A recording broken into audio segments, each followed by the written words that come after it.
Shalom Uvracha, on se retrouve une nouvelle semaine, Bezrat Hashem, pour voir ensemble les lois du Shabbat. Alors on va continuer, avec l'aide de Dieu, le Siman Resh Mem Dalet, d'accord?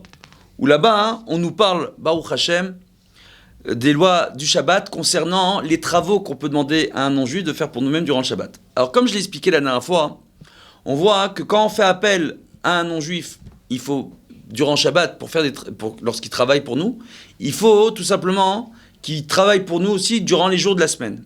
D'accord ? J'ai donné la dernière fois l'exemple concret qui touche notre génération, des aides ménagères que l'on fait venir à la maison, d'accord ? Même parfois pendant Shabbat et les fêtes. Il faut que ces mêmes personnes soient employées aussi les jours de la semaine et qu'elles soient salariées au mois, comme je l'ai dit dans le cours précédent. D'accord ? Ça c'est premièrement. Et l'autre point qu'il y a, j'ai précisé qu'on n'aura pas le droit durant Shabbat de demander à cette personne de faire des travaux interdits.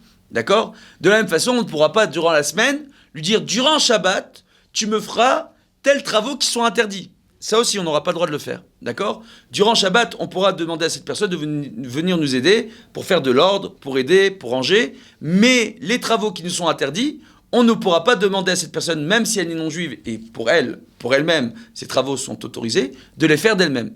De ce fait, on voit que dans le Shulchan Aruch, comme j'ai expliqué la dernière fois, on revient dessus, c'est important, d'accord ? On ne pourra pas durant Shabbat ou même les jours de semaine, si la personne a l'habitude de travailler durant les jours de la semaine et le Shabbat à la maison, on ne pourra pas venir lui demander de faire durant la semaine ou le Shabbat des travaux interdits durant Shabbat. D'accord ? Des travaux qui sont interdits.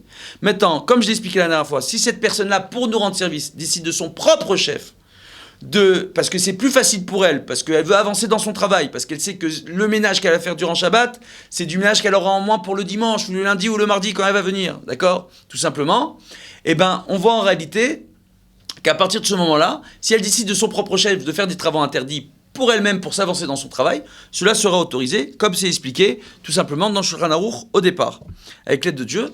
Donc c'était un petit point qui était important de vous préciser, avec l'aide de Dieu. Maintenant, il y a énormément de points à développer, comme par exemple, lorsque on a des grandes sociétés avec beaucoup d'employés, comment ça se passe durant Shabbat, si ces sociétés doivent être ouvertes durant Shabbat. Je vous ai expliqué dans le premier volet sur les cours, d'accord, et même sur le cours concernant le sauna ou les champs qu'on voudrait louer à un non-juif durant Shabbat, qu'il existe aujourd'hui des possibilités, des contrats à mettre en place, qu'il faut passer par des poskim, par des dayanim, ça existe, il faut se renseigner, Bezrat Hashem, c'est pas encouragé par tous les rabbanim. Pourquoi ? Parce qu'il y a beaucoup de règles à respecter et à expliquer, d'accord ? Tout simplement, et que idéalement, concernant les affaires professionnelles, les entreprises et sociétés, il faudrait même, avant la création de l'entreprise, d'accord, signer déjà sur un contrat pour s'associer avec un non-juif, pour pouvoir avoir cette possibilité. On le verra, Bezrat Hashem, en détail à l'occasion.